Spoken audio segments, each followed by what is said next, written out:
بسم اللہ الرحمن الرحیم۔ خواہش زر میں زندگی بسر کرتے رہے، ایک کفن کی خاطر اتنا سفر کرتے رہے۔ حاضرین مجلس،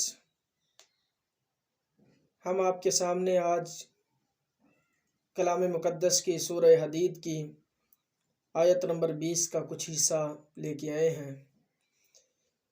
اللہ رب العزت نے ارشاد فرمایا، انما الحیات الدنیا لعب و لہو، بے شک انسان کی زندگی کھیل تماشا ہے، وزینہ، اور انسان کی زندگی زینت کی زندگی ہے، وتفاخر وتکاثر فی الاموال والاولاد، وتفاخر بینکم وتکاثر فی الاموال والاولاد۔ اس کی زندگی کا تیسرا حصہ زور بازو پہ ہر چیز کو منوانا ہے، اور چوتھا حصہ تکاثر فی الاولاد والاموال ہے۔ اس آیت مبارکہ کے اندر اللہ رب العزت نے انسان کی زندگی کی 4 سٹیجوں کا تذکرہ کیا ہے۔ 4 سٹیجیں بڑے ہی مختصر انداز میں جامع الفاظ کے اندر انسان کی زندگی کی حقیقت کو سمجھایا ہے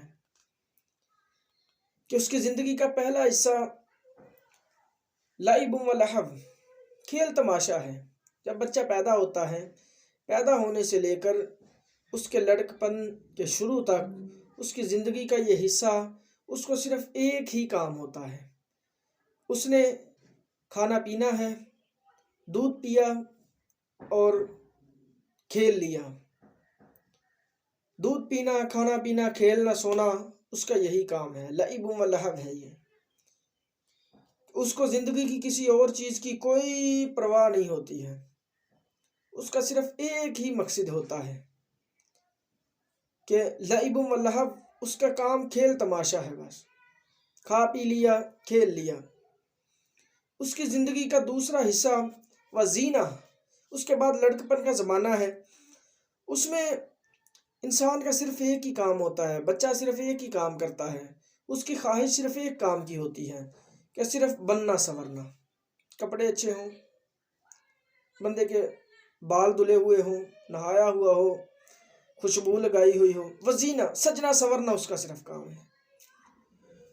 پہلی زندگی کے سٹیج بھی اس کے اندر شامل رہتی ہے کہ وہ اس کو کھیل تماشے کو شامل رکھتا ہے، لیکن جو چیز اضافی اس میں شامل ہوتی ہے وہ زینہ ہے کہ اس کا کام سجنا سنورنا ہے۔ تیسری زندگی کی سٹیج اللہ کے قرآن نے بیان کیا تفاخر، کہ اس کی زندگی کا مقصد وہ ہر چیز کو زور بازو پہ منوانا چاہتا ہے، خواہ وہ غلط ہے، خواہ وہ ٹھیک ہے، خواہ وہ کسی بھی حالت کے اندر ہے، وہ صرف اپنی زندگی کا ایک ہی مقصد، ایک ہی چیز اپنے ذہن میں بٹھائے ہوئے ہوتا ہے کہ وہ تفاخر، میں نے ہر چیز کو زور بازو پہ منوانا ہے۔ اس زور بازو کے آگے وہ نہیں دیکھتا کہ اس کے آگے اس کے گھر والے ہیں، ماں باپ ہیں، بہن بھائی ہیں، عزیز و اقارب ہیں، رشتہ دار ہیں، وہ نہیں دیکھتا ہے۔ اس کا صرف عام تفاخر ہے کہ اس نے ہر چیز کو زور بازو پہ منوانا ہے۔ چوتھا، اس بندے کی زندگی میں چوتھی سٹیج جو آتی ہے، آخری سٹیج تکاثر فی الاموال والاولاد، اس کی زندگی کا چوتھا کام یہی ہے کہ اس کی ایک ہی حسرت ہے کہ اس کا مال زیادہ ہو جائے، اس کی اولاد زیادہ ہو جائے۔ وہ حسرت کرتا رہتا ہے، خواہش کرتا رہتا ہے کہ اس کی زندگی کا مال زیادہ ہو جائے، اس کی زندگی کے اندر اس کی اولاد زیادہ ہو جائے، کاش کہ میری اولاد زیادہ ہوتی، کاش میرا مال زیادہ ہوتا، کاش میں نے یہ کام کر لیا ہوتا، کاش میں نے وہ کام کر لیا ہوتا۔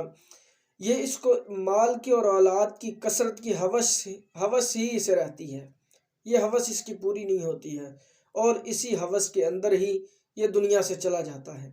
ان زندگی کی 4 سٹیجوں کو اللہ کے قرآن نے بیان کر کے اس پوری 4 سٹیجوں کا نچوڑ ایک جملے کے اندر کیا ہے کہ وَمَا الْحَيَاةُ الدُّنْيَا إِلَّا مَتَاعُ الْغُرُورِ، کہ اس کی زندگی صرف اور صرف دھوکے کا سامان ہے۔